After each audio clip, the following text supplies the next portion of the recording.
students, welcome to the another class. In the last video lecture of this chapter, we have discussed the structure of nucleus, जिसमें हमने chromatin fibre का structure detail में discuss किया था. आज हम nucleus का ही जो लास्ट पार्ट है न्यूक्लियोलस का, इसको कंटिन्यू करते हुए हमने बीच में छोड़ दिया था, इसी को कंप्लीट कर रहे हैं. न्यूक्लियोलस कहाँ होता है, कैसा होता है. सबसे पहले इसको किसने डिस्कवर किया था? तो it was discovered by Fontana scientist ने इनको डिस्कवर किया था. Name term nucleolus was given by another scientist that is बोमेन. नाम किसने दिया था इनको? बोमेन ने. इनको आप ऐसे याद कर सकते हैं, एफबी. आजकल फेसबुक बहुत चल रही है, तो क्या हो जाएगा, फोंटाना ने इनको डिस्कवर किया था और बोमेन ने इनकी नेमिंग की थी. कहाँ पे होगा? देखिए ये सेल है, ये न्यूक्लियर मेम्ब्रेन है, सिंगल मेम्ब्रेन ही ड्रॉ कर रही हूँ अभी मैं. यहाँ इसके अंदर क्रोमेटिन फाइबर्स प्रेजेंट हैं. यहाँ इसी के अंदर क्या प्रेजेंट होता है? न्यूक्लियोलस. तो न्यूक्लियोलस बेसिकली कैसा होता है? It is spherical. कैसा होगा? स्फेरिकल, गोल होगा. Non membranes, very important students, this is non membranes. कोई मेम्ब्रेन नहीं होती है इसके around and it is made up of mostly heterochromatin. किसका बना होता है ये? हेट्रोक्रोमेटिन. कल हमने दो टाइप के क्रोमेटिन फाइबर डिस्कस किए थे, यूक्रोमेटिन और हेट्रोक्रोमेटिन. उसमें न्यूक्लियोलस किसका बना हुआ है? हेट्रोक्रोमेटिन का. और हेट्रोक्रोमेटिन में हमें पता है क्या प्रेजेंट होता है, ये किसका बना होता है? डीएनए, आरएनए और कुछ हिस्टोन प्रोटीन्स किए थे हमने. तो बेसिकली किसका बना हुआ है? डीएनए, आरएनए और प्रोटीन्स का बना हुआ है. चलिए देखिए इसका स्ट्रक्चर बेसिकली कैसा होता है. इसी न्यूक्लियोलस को हम बड़ा करके अभी ड्रॉ कर रहे हैं. कैसा होता है? इसमें हेट्रोक्रोमेटिन पार्ट होता है. हमने कल किया था हेट्रोक्रोमेटिन पार्ट इनएक्टिव होता है, कॉइल्ड होता है. यहाँ न्यूक्लियोसोम कॉइल होके क्या बना लेते हैं, इस तरह से क्या बना लेते हैं? सोलिनोसॉइड बना लेते हैं. ठीक है, तो ये हेट्रोक्रोमेटिन में कॉइल होके, सॉरी न्यूक्लियोसोम्स ने कॉइल होके क्या बना लिया? सोलिनोसॉइड. और जो क्या कहलाएगा पूरा? हेट्रोक्रोमेटिन, जिसमें इनएक्टिव पार्ट होता है. मोस्टली क्या होता है? Inactive part. लेकिन बीच बीच में इसमें कुछ एक्टिव पार्ट भी प्रेजेंट होता है क्रोमेटिन का, जिसको हम कहेंगे दिस इज यूक्रोमेटिन. तो कुछ इसमें एक्टिव पार्ट होगा यूक्रोमेटिन और मोस्टली क्या होता है? हेट्रोक्रोमेटिन. ये जो इसका यूक्रोमेटिन वाला पार्ट है, क्रोमेटिन फाइबर है, ये भी किसका बना होगा? डीएनए, हिस्टोन प्रोटीन्स का होगा, कुछ परसेंट आरएनए और नॉन हिस्टोन होंगे. ये जो यूक्रोमेटिन पार्ट है ये फिर आगे आरएनए की सिंथेसिस करता है. इस यूक्रोमेटिन पार्ट से क्या बनता है? आरएनए. मोस्टली कौन सा आरएनए बनता है? आरएनए. तो इससे क्या सिंथेसाइज होता है? आरएनए सिंथेसाइज होता है. तो यू कैन से न्यूक्लियोसोम क्या कर रहा है? इट सिंथेसाइज आरएनए सिंथेसाइज कर रहा है. और बेसिकली अगर हम देखें तो ये कौन से टाइप के आरएनए सिंथेसाइज करता है? हमने राइबोसोम में भी किया था. 28S, 5.8S और 18S, ये तीनों टाइप के आरएनए ये सिंथेसाइज करता है.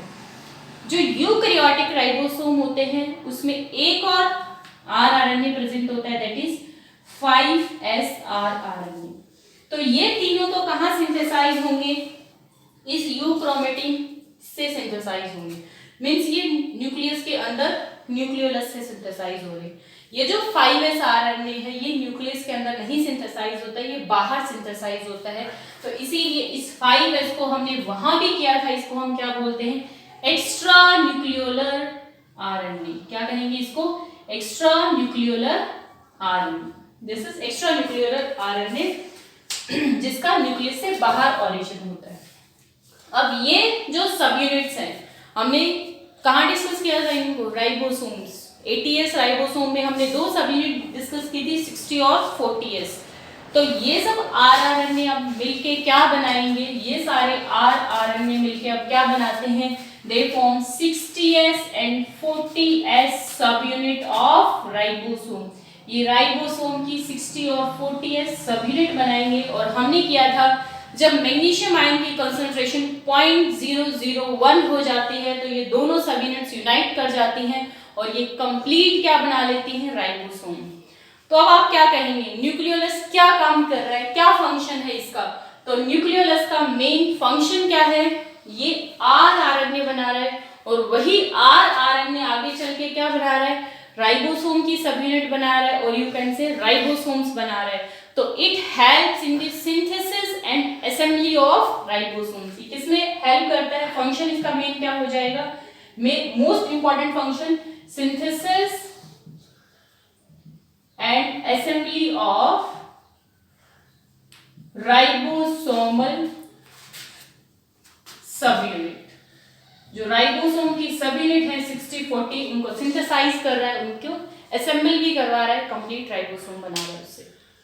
चलिए अब इसको हम क्या कहेंगे, इसीलिए इस न्यूक्लियोलस को और क्या कह दिया जाता है, it is also called as ribosomal factory. क्या कह देंगे इसको, राइबोसोमल फैक्ट्री, और you can say factory of ribosomes, क्योंकि यहाँ पे राइबोसोमल फैक्ट्री या फैक्ट्री ऑफ राइबोसोम, क्योंकि यहाँ पे राइबोसोम सिंथेसाइज होते हैं, और राइबोसोम को हम क्या बोलते हैं, प्रोटीन फैक्ट्री, क्योंकि वहां पे क्या बनते हैं, प्रोटीन फैक्ट्री। तो कंफ्यूज नहीं होना है स्टूडेंट, न्यूक्लियोलस राइबोसोमल फैक्ट्री है और राइबोसोम क्या होते हैं, प्रोटीन फैक्ट्री। तो this is all about the structure and function of nucleolus. So with this we have completed the structure and functioning of nucleus, कि न्यूक्लियस क्या काम करता है। अब एक और टॉपिक जो हम इसी चैप्टर में डिस्कस कर लेते हैं, दैट इज क्रोमोसोम। इसके क्रोमोसोम के स्ट्रक्चर और फंक्शन पे भी काफी क्वेश्चंस पूछे जाते हैं, वो भी यही देख लेते हैं हम कि क्रोमोसोम का स्ट्रक्चर कैसा होता है और क्या इसका फंक्शन होता है। तो कुछ आइडिया तो मैंने आपको लास्ट क्लास में दिया था क्रोमोसोम। पहले इसकी हम डिस्कवरी की बात करें तो it was first discovered by Hofmeister. Hofmeister ने इसको डिस्कवर किया था, and the term chromosome was given by Waldeyer. दोनों ही साइंटिस्ट बड़े इंपॉर्टेंट हैं। डिस्कवर हॉफमिस्टर ने किया था और टर्म किसने दी थी, chromosome was given by Waldeyer. चलिए कल हमने किया था स्टूडेंट्स, क्रोमोसोम क्या होते हैं, किसी को याद है, हेट्रोक्रोमेटिन, डायमीटर कितना था, 30 नैनोमीटर। जब सेल को डिवाइड नहीं करना है, हमने कल देखा था जब सेल को डिवाइड नहीं करना होता है तो उसका क्रोमेटिन किस फॉर्म में होगा, आइदर यूक्रोमेटिन और हेट्रोक्रोमेटिन के फॉर्म में। अब जब सेल को डिवाइड करना है तो ये हेट्रोक्रोमेटिन कंडेंस होगा। पहले इसका डायमीटर 80 to 120 नैनोमीटर बनता है, जिसको हम बोलते हैं क्रोमोनीमा, फिर और कंडेंस होगा, और फाइनली जो हाईली कंडेंस्ड फॉर्म है उसको हमने क्या नाम दिया था, क्रोमोसोम या क्रोमेटिड। तो it is the highly condensed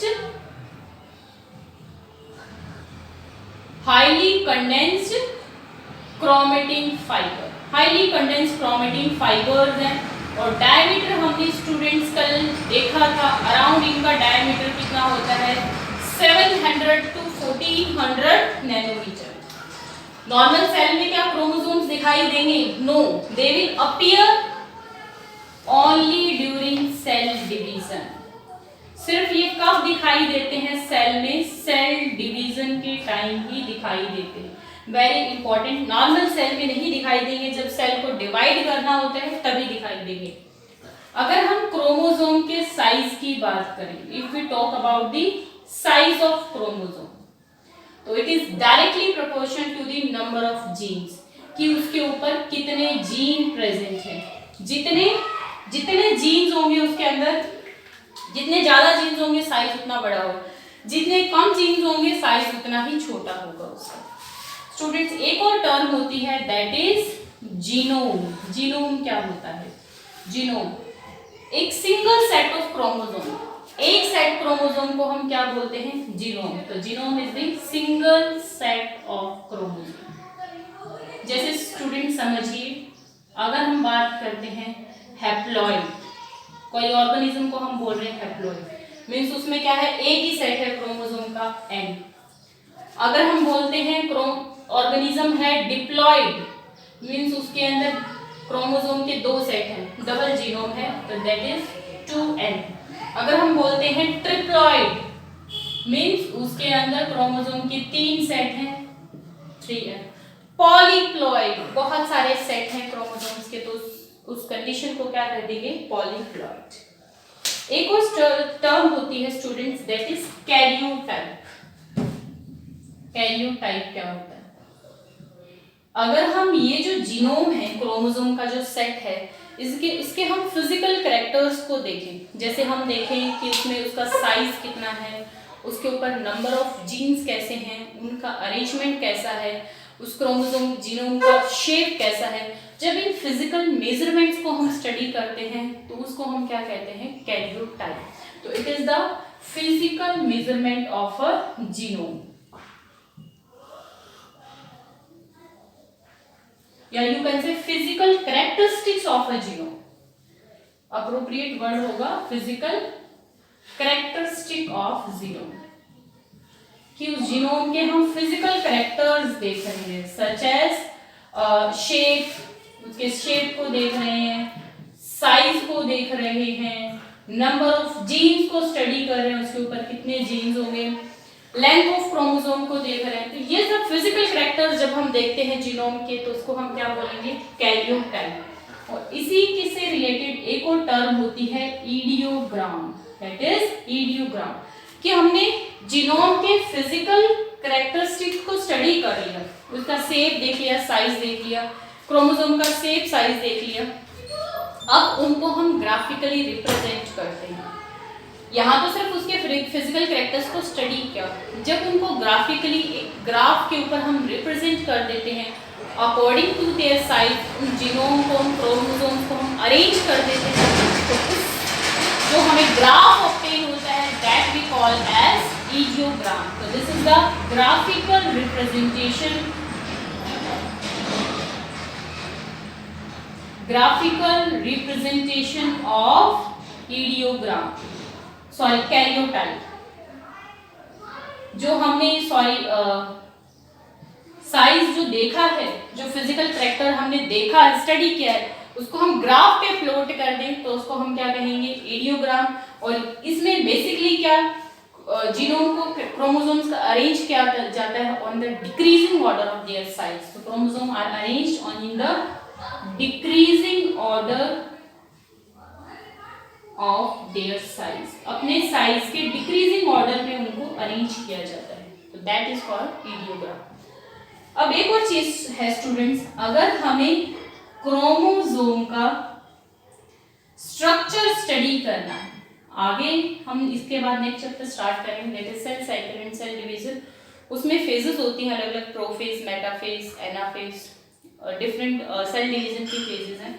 अगर हमें क्रोमोसोम का स्ट्रक्चर देखना है तो बेस्ट उसके लिए कौन सी स्टेज होती है, दैट इज मेटाफेज, क्योंकि यहाँ क्रोमोसोम सबसे ज्यादा कंडेंस होता है। ये आपको नेक्स्ट चैप्टर में अच्छे से समझ आ जाएगा। यहाँ सिर्फ आप लर्न कर लीजिए कि अगर स्ट्रक्चर देखना है क्रोमोसोम का, the best stage to study the structure of chromosome is metaphase. And if we talk about the shape of the chromosome, अगर हमें क्रोमोसोम की शेप स्टडी करनी है तो बेस्ट स्टेज कौन सी हो जाएगी स्टूडेंट, दैट इज एनाफेज। क्यों एनाफेज होती है ये आपको नेक्स्ट चैप्टर में समझ आ जाएगा।